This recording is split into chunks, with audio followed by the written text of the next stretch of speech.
Ration card থকা প্ৰত্যেকগৰাকীলৈ সুখবৰ, কাৰণ ৰেচন কাৰ্ড থকা সকলো পৰিয়াললৈ এইবাৰ বাজেটত বহু সুখবৰ আনিছে। ১ মাৰ্চৰ পৰা ৰেচন দোকানত আপোনাৰ ৰেচন কাৰ্ডত নতুনকৈ চাউল, দালি, তেল, আটা আদি দিয়া হ'ব। আৰু আত্মসহায়ক গোটৰ যিখিনি মহিলা আছে তেখেতসকলৰ কাৰণেও ভাল খবৰ আহি আছে, কাৰণ এপ্ৰিলৰ পৰা আত্মসহায়ক গোটৰ টকাখিনি দিয়া হ'ব আৰু 10,000 টকাখিনি। আৰু যিকেইজন বৃদ্ধ পেঞ্চন পায় তেখেতসকলৰ বাবেও আছে ভাল খবৰ, কাৰণ তেওঁলোকে এতিয়া বৃদ্ধ পেঞ্চনৰ বদলি অৰুণোদয় পাব আৰু অৰুণোদয়ৰ টকাখিনি বঢ়াই দিয়া হ'ব। চাই লওক এই খবৰখিনি। পাৰ কেপিটা কমি গ'ল, পাৰ কেপিটা বাঢ়ি গ'ল। আমাৰ বিজেপিৰ দিনত একো কমা নাই।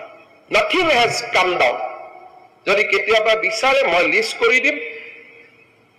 সৰু এটা উদাহৰণ দিছো, হিউমেন কেপিটেলত ছাষ্টেইনেবল যেতিয়া আমাৰ ডেভেলপমেণ্ট গ'ল আছিলে, তেতিয়া অসমৰ ৰেংক আছিলে 2018 চনত 28 নম্বৰ। এইবাৰ আমি প্ৰথমবাৰৰ বাবে চেষ্টা কৰিছো যে ৰেচন কাৰ্ডত আমি দালি, নিমখ, চেনি বজাৰতকৈ অন্তত 20-25 টকা তলৰ দামত আমি দিব পাৰো। বিত্তমন্ত্ৰী ডাঙৰীয়ানীক মই অনুৰোধ কৰিছো যে আপুনি এইবিলাক কথাত বাজেট বনাওতে ইউ এক্সামিন। মহিলা উদ্যমিতা আঁচনি, মানুহে মোক কৈ আছে 10,000 টকাটো প্ৰমিছ কৰি আছে, দিয়া নাই। হিমন্ত বিশ্ব শৰ্মাই মুখত কথা যদি কয় তাৰ পৰিৱৰ্তন নহয়। আমি 10,000 ৰাখিব খোজা নাই। 27 লাখ মহিলাক এই বছৰ 10,000, অহা বছৰ 25,000, তাৰ পিছত আমি 50,000লৈকে লৈ যাব খুজিছো, যাতে আমি সঁচা অৰ্থত লাখপতি বাইদেউ আমি নিৰ্মাণ কৰিব পাৰো। 1 এপ্ৰিলৰ পৰা বিহালীত কেতিয়া দিব? 1 এপ্ৰিলৰ পৰা বিহালীত আমি তাক আৰম্ভ কৰিম। আপোনাৰ তাত দেৰি কৰি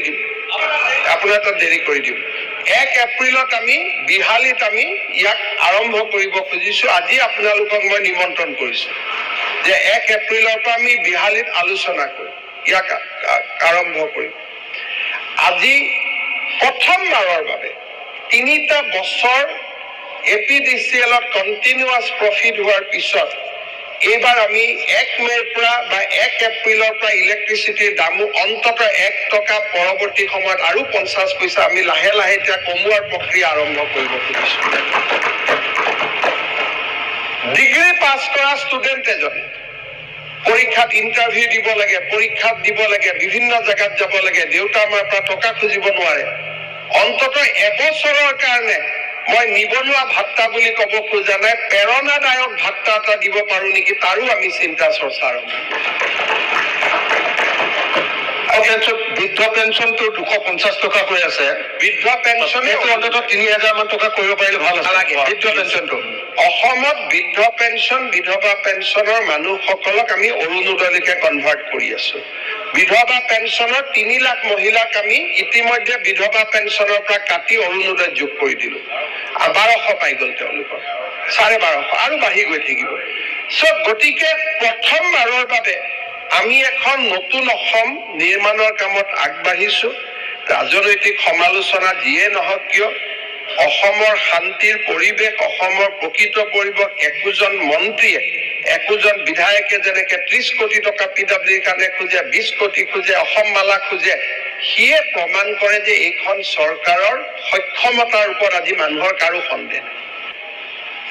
আজি সক্ষমতাৰ ওপৰত কাৰো সন্দেহ নাই যে কৰিব খুজিলে এই বেটাই কৰিব পাৰে।